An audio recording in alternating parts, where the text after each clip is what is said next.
बिस्मिल्लाहिर्रहमानिर्रहीम। अस्सलाम वालेकुम स्टूडेंट, आज हम क्लास 9th के चैप्टर नंबर 2 को स्टार्ट करेंगे, जो कि बेसिकली है काइनेमेटिक्स। अच्छा स्टूडेंट, इस टॉपिक को जो आज हम पढ़ने जा रहे हैं, इसकी आपके बोर्ड के लिहाज से इंपॉर्टेंस सिर्फ शॉर्ट क्वेश्चंस और एमसीक्यूज की हद तक होगी। ठीक है, सो ये चीज़ें याद रखते हुए आपने अपने माइंड आगे जो है वो लेक्चर को सुनते जाना है। अच्छा बच्चों, काइनेमेटिक्स को स्टडी करने से पहले हमें कुछ चीज़ें जो हैं इम्पोर्टेंट हैं और वो पता होनी चाहिए। वो क्या है? नंबर 1, आपको पता होना चाहिए कि मैकेनिक्स क्या है। ठीक है, मैकेनिक्स क्या है? Mechanics is the branch of physics that deals with the motion of object and the force that change it.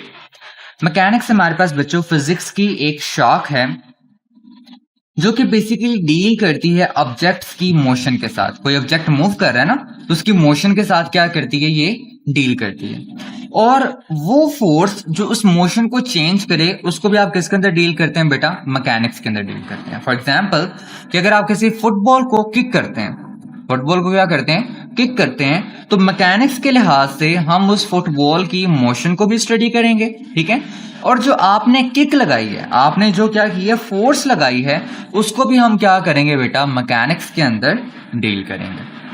ठीक है बेटा। अच्छा, मैकेनिक्स की बच्चों हमारे पास दो टाइप्स आती हैं। एक आपके पास आती है काइनेमेटिक्स और दूसरी आपके पास क्या है? डायनामिक्स।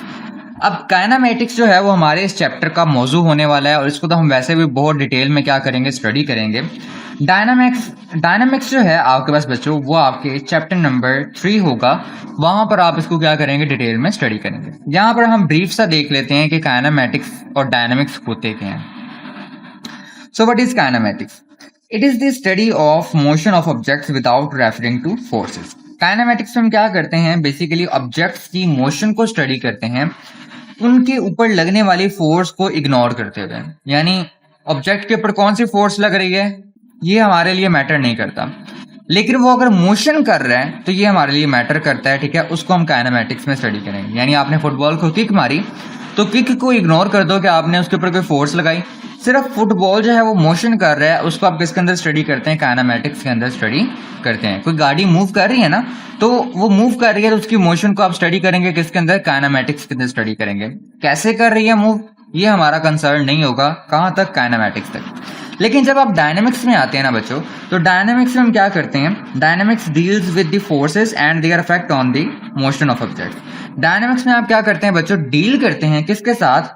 फोर्सेस के साथ। ठीक है, और उनके अफेक्ट जिसकी वजह से क्या हो रहा है? ऑब्जेक्ट के अंदर मोशन आ रही है। यानी कि डायनामिक्स के अंदर हम ना सिर्फ ये डिस्कस करेंगे कि फुटबॉल मूव क्यों कर रहा है, ठीक है, या उसकी मोशन कैसी है, बल्कि ये भी डिस्कस करेंगे कि उसके ऊपर कौन सी फोर्स लगी तो उसने मूव करना स्टार्ट किया। बिल्कुल इसी तरह से कि अगर गाड़ी जो है वो मोशन कर रही है, तो सिर्फ हमने ये नहीं देखना कि गाड़ी मोशन कर रही है, बल्कि हम ये भी चेक करेंगे कि गाड़ी मोशन क्यों कर रही है, उसके ऊपर कौन सी फोर्स लग रही है तो वो मोशन कर रही है। सो काइनेमेटिक्स में सिर्फ मोशन को स्टडी करना है, कोई फोर्स डिस्कस नहीं करनी है हमने। ठीक है, लेकिन डायनामिक्स के अंदर हम मोशन को भी स्टडी करेंगे। ठीक है, और मोस्ट प्रोबेबली ज्यादातर ध्यान हमारा किसकी तरफ होगा कि कौन सी चीज है जिसने आपकी बॉडी को मोशन के अंदर सेट किया है, यानी कौन सी फोर्स है जिसने आपकी बॉडी को मोशन करने पे मजबूर किया है, उसको हम किसके अंदर स्टडी करेंगे बच्चों? डायनामिक्स के अंदर स्टडी करेंगे। आई होप सो कि आपको मैकेनिक्स और उसकी ब्रांचेस के बारे में बिल्कुल समझ आ चुकी होगी। क्लियर है स्टूडेंट्स? चलिए आगे चलते हैं बच्चे। इससे पहले कि मैं काइनेमेटिक्स को डिटेल में स्टडी करवाना स्टार्ट करूं, हमें कुछ चीज़ें जो है वो फिजिकल क्वांटिटीज़ के बारे में पता होनी चाहिए। ठीक है, सो फिजिकल क्वांटिटीज़ में से बच्चों पहले मैं बता दूं कि फिजिकल क्वांटिटीज़ होती क्या हैं, या आप चैप्टर नंबर 1 में सीख के आए हैं। ऐसी क्वांटिटीज़ जिनको आप किसी मेजरिंग टूल की मदद से मेजर कर सकते हैं, वो फिजिकल क्वांटिटीज़ कहलाती हैं। ठीक है, सो फिजिकल क्वांटिटीज़ को दो कैटेगरीज में डिवाइड किया जाता है। कुछ को हम क्या कहते हैं कि वो स्केलर्स क्वांटिटी है, और कुछ को हम क्या कहते हैं कि वो कौन सी क्वांटिटीज़ हैं? वेक्टर्स क्वांटिटी है। अच्छा, मैंने यहाँ पर स्केलर्स और वेक्टर्स की जो डिटेल है वो बुक पे देखी, तो वो काफ़ी ज़्यादा लेंथी थी। ठीक है, मैंने उसको थोड़ा सा शॉर्टकट करके लिख दिया, कुछ अहम पॉइंट्स लिख दिए हैं ताकि आपके लिए याद करना क्या हो जाए? आसान हो जाए। सो देखें स्केलर्स क्या है। A scalar is that physical quantity which can be completely described by its magnitude only. Scalar quantities ऐसी physical quantities हैं जिनको आप सिर्फ उनके magnitude से क्या कर सकते हैं? डिस्क्राइब कर सकते हैं। चलें बच्चों समझते हैं कि magnitude से उसकी क्या मुराद है। सपोज करें कि आप किसी शॉपकीपर के पास जाते हैं, यानी दुकानदार के पास जाते हैं, और उसको जाके कहते हैं कि मुझे जो है वो 5 किलोग्राम चीनी दे दो। ठीक है, आपने क्या वर्ड इस्तेमाल किया, 5 किलोग्राम चीनी दे दो। अच्छा, वो आपको क्या करेगा, एक बैग उठाएगा, थैला उठाएगा, ठीक है, उस थैले के अंदर वो क्या करेगा, चीनी डालेगा, ठीक है, और अपने इलेक्ट्रॉनिक बैलेंस से आपको चीनी मेजर करके वो दे देगा, ये लीजिए आपकी 5 किलोग्राम चीनी है। अच्छा, क्या वो आपसे ये कहेगा कि भाई आप 5 किलोग्राम चीनी कहाँ से लेने जाएंगे, राइट से, लेफ्ट से, आप या किसी खास डायरेक्शन से? तो आप कहेंगे भाई सेंस ही नहीं बनती। क्यों नहीं सेंस बनती, आप जिधर से मर्जी चीनी दे दो, चीनी तो 5 किलो ही रहेगी ना। क्या राइट से 5 किलो चीनी मिलने पे वो 4 किलो की हो जाएगी? नहीं। लेफ्ट से चेंज हो जाएगी? नहीं। हर जगह से जिस डायरेक्शन से भी आप चीनी को पकड़ेंगे वो 5 किलो ही रहेगी। यानी कि वो क्वांटिटीज जिनके अंदर आपके पास सिर्फ मैग्नीट्यूड मैटर करता है, डायरेक्शन मैटर नहीं करती, उनको हम क्या कहते हैं बच्चों, स्केलर क्वांटिटीज कहते हैं। जैसे हमारी इस एग्जांपल के अंदर 5 किलो चीनी के साथ डायरेक्शन को लगाना बेमायने हैं, ठीक है, कोई मतलब ही नहीं है कि आप क्या कहें कि 5 किलो चीनी मुझे राइट से चाहिए या लेफ्ट से चाहिए, वो 5 किलो ही रहेगी, ठीक है। सो यहाँ पे कुछ क्वांटिटीज हैं, जैसे पहली मैथ्स की बात कर ली जिसकी मैंने अभी आपको एग्जांपल दिया है, इसी तरीके से डिस्टेंस है बच्चों, ठीक है, length, time, speed, energy and temperature, ये कुछ स्केलर क्वांटिटीज हैं जिनके लिए आपको डायरेक्शन देने की जरूरत नहीं है, इनके लिए कोई भी डायरेक्शन नहीं एसोसिएट होती। क्लियर है बच्चों? अच्छा, यहाँ पे बच्चों जो मैग्नीट्यूड है मैं इसको क्लियर करना चाहता हूँ कि मैग्नीट्यूड है जो है ना, उसके अंदर दो चीजें इंक्लूड होती हैं, एक नंबर और दूसरा उसका यूनिट। जैसे कि अभी हमने 5 किलोग्राम चीनी की बात की, तो 5 किलोग्राम चीनी के अंदर ये जो 5 है ये आपके पास नंबर है, जबकि किलोग्राम आपके पास क्या है, यूनिट है, जो इंडिकेट कर रहा है भैया आप किस क्वांटिटी की डिस्कशन कर रहे हो, आप डिस्कशन कर रहे हो किस चीज की, मैथ्स की। क्लियर है? अच्छा बच्चों, स्केलर क्वांटिटीज जो हैं it can be added up like numbers. आप इनको क्या कर सकते हैं, नंबर्स की तरह ऐड कर सकते हैं। जैसे आप 5 + 5 करते हैं 10 आ जाता है, ठीक है, 10 + 5 करेंगे 15 आ जाएगा। बिल्कुल इसी तरह से हम स्केलर क्वांटिटीज को ऐड कर सकते हैं। फॉर एग्जांपल कि मैं 5 मीटर + 3 मीटर करता हूं तो मेरे पास आंसर क्या आ रहा है, 8 मीटर्स आ रहा है, ठीक है। सो स्केलर क्वांटिटीज को हम क्या कर सकते हैं, सिंपली आप नंबर्स की तरह क्या कर सकते हैं, ऐड कर सकते हैं। ये पॉइंट मैंने क्यों बताया है, क्योंकि मैं वेक्टर्स के साथ जाके इसको क्या करने वाला हूँ बच्चों, कंपेयर करने वाला हूँ। चलिए वेक्टर्स को थोड़ा सा देख लेते हैं कि वेक्टर्स क्या हैं। A vector is that physical quantity which needs magnitude as well as direction to describe it completely. Vector हमारे पास ऐसी फिजिकल क्वांटिटीज हैं बच्चों जिनको कंप्लीटली डिस्क्राइब करने के लिए मैग्नीट्यूड के साथ साथ डायरेक्शन का होना भी क्या है, जरूरी। यानी इस बार आपको डायरेक्शन बतानी पड़ेगी। ये चीनी वाला केस नहीं है कि आप किसी भी डायरेक्शन से देंगे तो भाई सेम रहेगी, ठीक है। यहाँ पर आपको डायरेक्शन जो है वो बतानी पड़ेगी कि जिस क्वांटिटीज को आप डिस्कस कर रहे हैं उसका मैग्नीट्यूड कितना है और साथ साथ उसकी डायरेक्शन भी कितनी है। ऐसी चीजों को या ऐसी क्वांटिटीज को हम बच्चों क्या कहते हैं, वैक्टर्स कहते हैं। आइए मैं आपको इसको एग्जाम्पल की हेल्प से समझाता हूँ कि हमें वैक्टर्स की जरूरत क्यों पड़ती है। अच्छा बच्चे, लेट्स से सपोज करें कि मेरे पास यहाँ पर ना एक बॉक्स है, मेरे पास एक बॉक्स है। इस बॉक्स पर मैं लेफ्ट की तरफ से फोर्स लगाता हूं तो ये कहाँ जाएगा, ये जाएगा राइट की तरफ। ऑफ कोर्स यू नो कि राइट की तरफ मूव करेगा। अगर मैं इस बॉक्स के ऊपर से फोर्स लगाता हूं तो ये कहाँ मूव करेगा, डाउनवर्ड मूव करेगा। अच्छा, ऐसा क्यों नहीं हुआ कि जब ये मैं इसके ऊपर लेफ्ट से फोर्स लगा रहा था तो ये राइट की तरफ गया, ऊपर से लगाऊं तब भी ये राइट की तरफ जाए। देखें, डायरेक्शन तब्दील की तो फोर्स भी क्या हो गई, यहाँ ऑब्जेक्ट की मोशन भी क्या हो गई, तब्दील हो गई। मैंने पहले लेफ्ट से लगाई तो ऑब्जेक्ट कहाँ चला गया, राइट की तरफ, ठीक है। फिर मैंने ऊपर से लगाई तो ऑब्जेक्ट कहाँ चला गया, नीचे की तरफ मूव करना स्टार्ट हो गया। तो देखिए, डायरेक्शन के चेंज होने से मोशन चेंज हुई है। वहां पर ऐसा नहीं हो रहा था कि चीनी आप जिस मर्जी डायरेक्शन से दे रहे थे, क्या कोई फर्क पड़ रहा था, नहीं पड़ना था, वो 5 किलो ही रहनी थी। लेकिन देखें, जब आप फोर्स को चेंज कर रहे हैं, उसकी डायरेक्शन को चेंज कर रहे हैं, तो आपके पास ऑब्जेक्ट की मोशन भी क्या हो रही है, चेंज हो रही है। इसलिए ऐसी क्वांटिटीज के लिए बच्चों वेक्टर्स का होना बहुत ज्यादा क्या है, जरूरी है, जिसमें ना सिर्फ आप मैग्नीट्यूड बताएं क्वांटिटीज का बल्कि उनकी डायरेक्शन भी बताएं, ठीक है। सो जैसे कि लेट से कि मैं कहता हूं कि मेरे पास एक गाड़ी है, ठीक है, जो क्या कर रही है, मूव कर रही है with 90 kilometre per hour.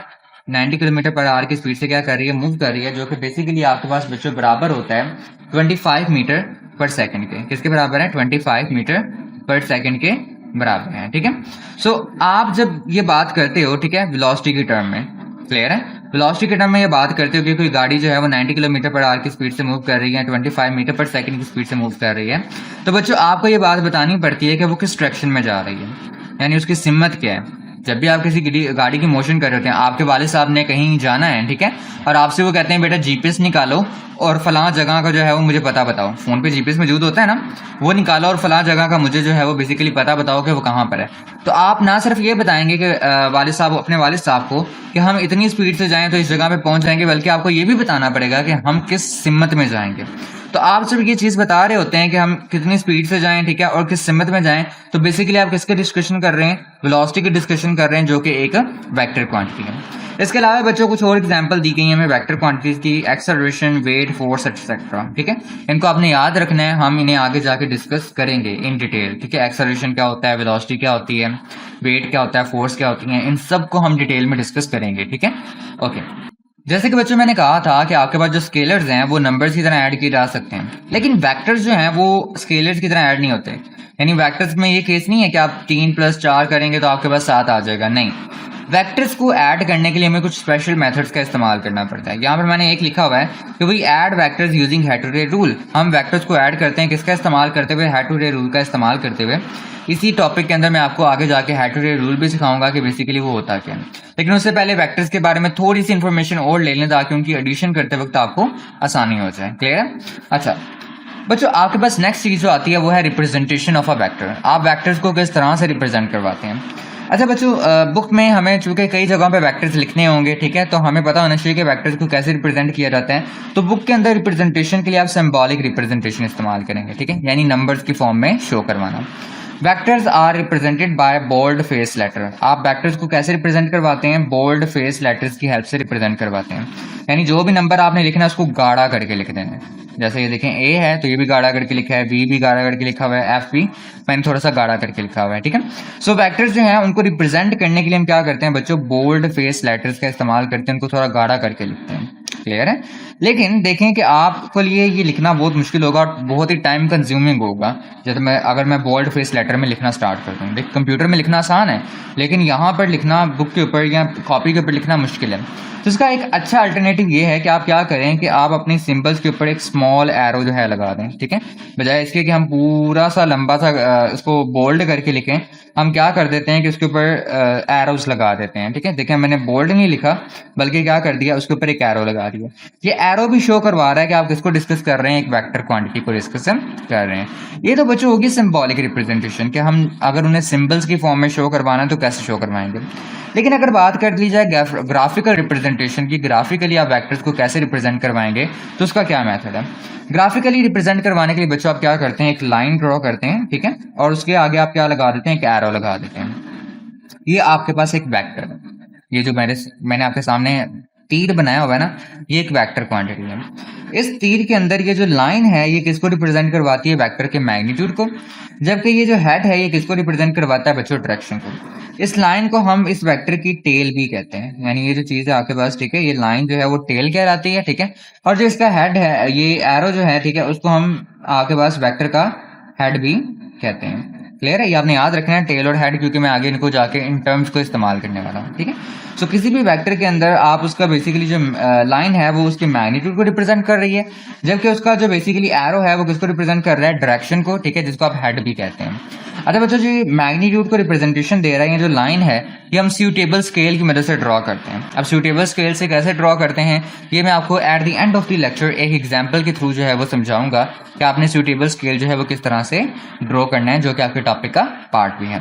I hope so कि यहाँ तक आपको जो है वो अंडरस्टैंडिंग आ चुकी होगी, ठीक है। अगर कहीं से कोई कन्फ्यूजन रह गई है तो आप कमेंट सेक्शन के अंदर मुझसे क्वेश्चन कर सकते हैं। चलिए आगे चलते हैं।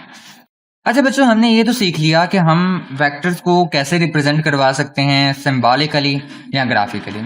अब उसकी अगर डायरेक्शन की रिप्रेजेंटेशन की बात की जाए, क्योंकि वेक्टर्स के पास डायरेक्शन भी तो होती है, तो उनकी डायरेक्शन की रिप्रेजेंटेशन कैसे की जाएगी, तो उसको भी क्या कर लेते हैं, हम सीख लेते हैं, ठीक है। सो डायरेक्शन को रिप्रेजेंट करने के लिए किसी भी वेक्टर्स की आप दो म्यूचुअली परपेंडिकुलर लाइंस जो हैं वो ड्रॉ करेंगे, एक हॉरिजॉन्टल लाइन और दूसरी वर्टिकल लाइन, इस तरह से कि दोनों एक दूसरे को क्या कर रही हैं, एक पॉइंट पे क्या कर रही हैं, कट कर रही हैं। एक पॉइंट पे क्या कर रही हैं, एक दूसरे को कट कर रही हैं। क्लियर है बच्चों? जो आपकी हॉरिजॉन्टल लाइन होगी उसे आप ईस्ट वेस्ट से रिप्रेजेंट करवाएंगे, और जो आपके पास वर्टिकल लाइन होगी उसको आप कैसे रिप्रेजेंट करवाएंगे, नॉर्थ साउथ से रिप्रेजेंट करवाएंगे। समझ आ रही है आपको? ठीक है। सो ये आपके पास क्या है कि इस तरह से हम क्या कर सकते हैं, रिप्रेजेंटेशन कर सकते हैं किसकी, वेक्टर्स की। ठीक है, और इनके दरमियान में हम क्या करते हैं, अपने वेक्टर्स को ड्रॉ करते हैं। अच्छा, लेकिन बच्चों फिजिक्स के अंदर क्या है कि फिजिक्स के अंदर हम बजाय इसके कि हम ईस्ट वेस्ट नॉर्थ का इस्तेमाल करें, हम एक बेटर वे इस्तेमाल करते हैं। और वो बेटर वे क्या है कि हम यहाँ पर कोऑर्डिनेट सिस्टम्स का इस्तेमाल करते हैं। इसे हम बोलते हैं कार्टेशियन कोऑर्डिनेट सिस्टम, जिसमें हम क्या करते हैं कि हॉरिजॉन्टल लाइन को बजाय इसके कि ईस्ट वेस्ट से रिप्रेजेंट करवाएं, हम उसको एक्स प्राइम से रिप्रेजेंट करवाते हैं, और वर्टिकल लाइन को वाई प्राइम से रिप्रेजेंट करवाते हैं। देखिए मैंने नीचे लिखा भी हुआ है कि जो हॉरिजॉन्टल लाइन है वो किससे रिप्रेजेंट हो रही है, एक्स प्राइम से रिप्रेजेंट हो रही है, और इसको हम क्या बोलते हैं, एक्स एक्सिस बोलते हैं। यानी ये जो आपके पास लाइन है बच्चों, इसको आप क्या बोलोगे, एक्स एक्सिस बोलोगे। जबकि जो वर्टिकल लाइन है वाई प्राइम, उसको आप किससे रिप्रेजेंट करवाते हो बेटा, वाई एक्सिस, या उसको आप क्या कहते हो, वाई एक्सिस कहते हो। ये जो वर्टिकल लाइन है ये हमारे पास क्या कहलाएगी, वाई एक्सिस कहलाएगी। ठीक है, सो ये तो दो चीजें होगी कि ये आपके पास जो हॉरिजॉन्टल लाइन एक्स प्राइम है वो एक्स एक्सिस कहलाएगी। ठीक है, और जो वर्टिकल लाइन है वाई प्राइम, ठीक है, आपके पास वाई एक्सिस कहलाएगी। उसके अलावा बच्चों ये आपके पास दोनों लाइन जो कट कर रही हैं एक दूसरे को, ठीक है, जिस पॉइंट पे कट करेंगे उसको हम क्या बोलेंगे, ऑरिजिन बोलेंगे। यानी ये जो पॉइंट है आपके पास, ठीक है, इसको आपने क्या बोलना है, ऑरिजिन बोलना है। क्लियर है, ऑरिजिन बोलेंगे। अच्छा, इसके अलावा ये तो हो गया सेंटर पॉइंट जहां पे एक दूसरे को कट कर रहे हैं, वो रीजन है। ये जो आपके पास एक्स एक्सिस है और जो वाई एक्सिस है, इनको हम क्या बोलते हैं, रेफरेंस एक्सिस। तो मैंने यहाँ पे लिखा हुआ है, these axis are called also called reference axis. ये जो एक्स एक्सिस है और वाई एक्सिस है, इनको हम रेफरेंस एक्सिस भी कहते हैं। क्यों? देखें, जब आपसे कोई किसी जगह का रास्ता पूछता है, ठीक है, या कोई पूछता है कि फलां जो दुकान है वो कहाँ पर आती है, तो आप हमेशा कोशिश करते हैं कि उस शख्स को एक रेफरेंस दें कि भाई फलां स्कूल के साथ आती है, फलां मस्जिद के साथ आती है। ठीक है, ताकि उसको क्लैरिटी हो जाए। इसी तरीके से जब हम कार्टेशियन कोऑर्डिनेट सिस्टम के अंदर वेक्टर्स को ड्रॉ करते हैं, तो हम क्या करते हैं, रेफरेंस देते हैं। क्या देते हैं, रेफरेंस। रेफरेंस हम किसका देते हैं कि भाई ये एक्स एक्सिस से इतने फासले पर है, वाई एक्सिस से इतने फासले पर है। ठीक है, सो हम इनका क्या कर रहे होते हैं बच्चों, रेफरेंस दे रहे होते हैं। आई होप सो कि आपको रेफरेंस वाली बात समझ आ गई होगी कि ये रेफरेंस एक्सिस क्यों कहलाते हैं। अच्छा बच्चों, उसके बाद ये जो बात मैंने यहाँ पे लिखी हुई है, ठीक है, वो ये है कि आपने जब वेक्टर्स को ड्रॉ करना है, ठीक है, तो उनकी डायरेक्शन को बताने के लिए आप किसका इस्तेमाल करते हैं, आप इस्तेमाल करते हैं थीटा का। ठीक है, और थीटा को हम हमेशा एक्स एक्सिस से क्या करते हैं, ड्रॉ करते हैं। यानी एक्स एक्सिस से आपने हमेशा क्या करना है, इसको ड्रॉ करना है। उसके अलावा एक बात यहाँ पर भी बेटा मैंने लिखी हुई है, ये भी मैं एक्सप्लेन कर देता हूँ। वो बात क्या है बच्चों, आपके पास जो एंगल है, ठीक है, वो आपके पास एक्स एक्सिस की जो राइट साइड है, ठीक है, उससे हमेशा एंटी क्लॉकवाइज डायरेक्शन में मेजर किया जाता है। यानी आपकी घड़ी जो है वो कुछ इस डायरेक्शन में मूव करती है। ठीक है, इसे हम कहते हैं क्लॉकवाइज डायरेक्शन। लेकिन आपने जो एंगल मेजर करना है, ठीक है, वो इसका बिल्कुल क्या करना है, उल्ट करना है। ठीक है, यानी आपने किस तरफ लेके जाना है, आपने एंटी क्लॉकवाइज डायरेक्शन की तरफ एंगल ड्रॉ करना है। तो देखिए मैंने एक्स एक्सिस की राइट साइड से ही ड्रॉ किया, ठीक है, और किस डायरेक्शन में ड्रॉ किया, एंटी क्लॉकवाइज डायरेक्शन में ड्रॉ किया। सो कोई भी वेक्टर जब ड्रॉ करेंगे, ठीक है, तो कोशिश कीजिएगा कि आप उसके एंगल को हमेशा एक्स एक्सिस से ड्रॉ करें, किसके अंदर, एंटी क्लॉकवाइज डायरेक्शन के अंदर ड्रॉ करें। आई होप सो कि आपको रिप्रेजेंटेशन ऑफ डायरेक्शन के बारे में पता चल गया होगा। ठीक है, बुक ने बहुत लंबी सी आपको तफसील दी हुई थी, मैंने उस तफसील को बिल्कुल ही छोटा करके और आपके लिए काबिले समझने के लायक बना दिया है। ठीक है, तो आई होप सो कि यहाँ तक आपको जो है बातें जो हैं वो क्लियर हो गई होंगी, समझ आ गई होंगी। आगे देखते हैं कि वो क्या एक्सप्लेनेशन दे रहा है आपको। अच्छा जी बच्चे, हमने पीछे देखा कि वेक्टर्स को जब आप स्केलर्स को जब आप ऐड करते हैं तो आप नंबर्स की तरह उन्हें ऐड कर सकते हैं। यानी 5 मीटर प्लस 3 मीटर आपने देखा 8 मीटर आ गया। लेकिन जब आप वेक्टर्स को ऐड करते हैं तो उनको ऐड करने का खास मेथड होता है। हम ग्राफिकली वेक्टर्स को बच्चों कैसे ऐड कर सकते हैं, उसके लिए हम इस्तेमाल करते हैं हेड टू टेल रूल का। हेड टू टेल रूल क्या कहता है, इसको हम एग्जाम्पल की तरफ से मदद से समझते हैं। लेट्स से बच्चों मेरे पास एक वेक्टर ए है और एक मेरे पास वेक्टर क्या है, बी है। वेक्टर ए और वेक्टर बी है। हमने क्या करना है, इनको हेड टू टेल रूल की मदद से ऐड करना है। ठीक है, कैसे ऐड कर सकते हैं, आपने क्या करना है बच्चों, पहले वेक्टर ए को लेना है, ठीक है, उसके हेड के ऊपर दूसरे वेक्टर की टेल लगा देनी है। ये दूसरा वेक्टर है ना बी, ठीक है, आपने इसकी टेल को पकड़ना है और पहले वेक्टर के हेड के ऊपर क्या कर देना है, लगा देना है। तो देखिए मैंने यही काम किया है कि इस वेक्टर की टेल को पकड़ा और उसके हेड पे लगा दिया यहाँ पे। ठीक है, तो ये कुछ इस तरह से आपके पास ड्रॉ हो गया। अब आपने क्या करना है, इनको चूंकि ऐड कर रहे हैं तो ऐड करने पे एक आंसर आता है, ठीक है, तो इनको भी करने से एक आंसर आएगा। आपने क्या करना है, पहले वेक्टर की टेल को दूसरे वेक्टर के हेड के साथ क्या कर देना है, मिला देना है। तो ये जो वेक्टर आपके पास बनेगा इसको हम बच्चों बोलते हैं रिजल्टेंट वेक्टर। क्या बोलते हैं, रिजल्टेंट वेक्टर। देखिए मैंने ए के अंदर क्या कर दिया, ऐड कर दिया बी को, तो मेरे पास रिजल्टेंट वेक्टर किसके बराबर है, ए प्लस बी के। ऑफ कोर्स जब ये कोई नंबर्स होंगे, ठीक है, मैग्नीट्यूड की फॉर्म में, तो ये कुछ और बताएंगे हमें, ठीक है, ओके। अब रिजल्टेंट वेक्टर के नीचे देखें, डेफिनेशन समझना आपके लिए आसान हो जाएगा। वो क्या है, रिजल्टेंट वेक्टर्स क्या है, वी कैन ऐड 2 और more vectors to get a single vector. हम 2 या 2 से ज्यादा वेक्टर्स को क्या करते हैं, ऐड करते हैं, ठीक है, ताकि क्या कर सकें, एक सिंगल वेक्टर हासिल कर सकें। देखिए मैंने 2 वेक्टर्स ऐड किए थे और मुझे रिजल्ट में क्या मिला, एक सिंगल वेक्टर मिला, ठीक है। इसको हम क्या बोलते हैं, वो जो सिंगल वेक्टर है, this is called a resultant vector, उसको हम रिजल्टेंट वेक्टर बोलते हैं। It has the combined effect of all the vectors to be added. उस एक सिंगल वेक्टर के पास, ठीक है, इन सब वेक्टर्स का क्या होता है, कंबाइन इफेक्ट होता है, यानी वेक्टर ए और वेक्टर बी के कंबाइन इफेक्ट जो है वो बेसिकली आपके रिजल्टेंट वेक्टर के अंदर मौजूद है। जो असर इसका था और इसका था वो आपके पास आर के अंदर बच्चों मौजूद है, ठीक है। आई होप सो कि आपको रिजल्टेंट वेक्टर जो है वो समझ आ गए होंगे कि रिजल्टेंट वेक्टर आपके पास होता क्या है। अच्छा बच्चे याद रखिएगा कि हेड टू टेल रूल की मदद से सिर्फ 2 वेक्टर्स ऐड नहीं होते, 2 से ज्यादा वेक्टर्स भी आप क्या कर सकते हो बच्चों, ऐड कर सकते हो। चलें आगे चलते हैं। ओके बच्चों, हम सीख लेते हैं कि addition of vectors by graphical method. Graphical method की हेल्प से हम वेक्टर्स को किस तरह से ऐड कर सकते हैं। सो ग्राफिकली वेक्टर्स को ऐड करने के लिए मैं अज्यूम कर लेता हूं कि लेट्स से कि मेरे पास 2 वेक्टर्स हैं, ठीक है, एक v1 है और दूसरा आपके पास क्या है, v2 है।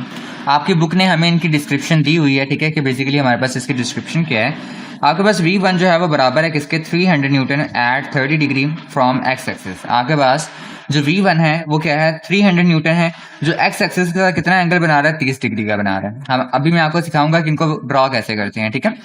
v2 जो है वो हमारे पास कितना है, 400 न्यूटन है, ठीक है, और वो एक्स एक्सिस के साथ कितना एंगल बना रहा है, 60 डिग्री का बना रहा है। सबसे पहले बच्चों हमें क्या करना है, स्केलिंग करनी है, ठीक है, क्या करनी है, स्केलिंग करनी है, क्योंकि वेक्टर्स के मैग्नीट्यूड को या उनकी जो लेंथ है, ठीक है, हमने देखा था ना कि वेक्टर्स की लेंथ होती है, उसको ड्रॉ करने के लिए आपको स्केल का इस्तेमाल करना पड़ेगा। तो स्केल का इस्तेमाल करने के लिए हमें क्या करना पड़ेगा, जो नंबर्स दिए गए हैं, ठीक है, उनको स्केल करना पड़ेगा, ठीक है।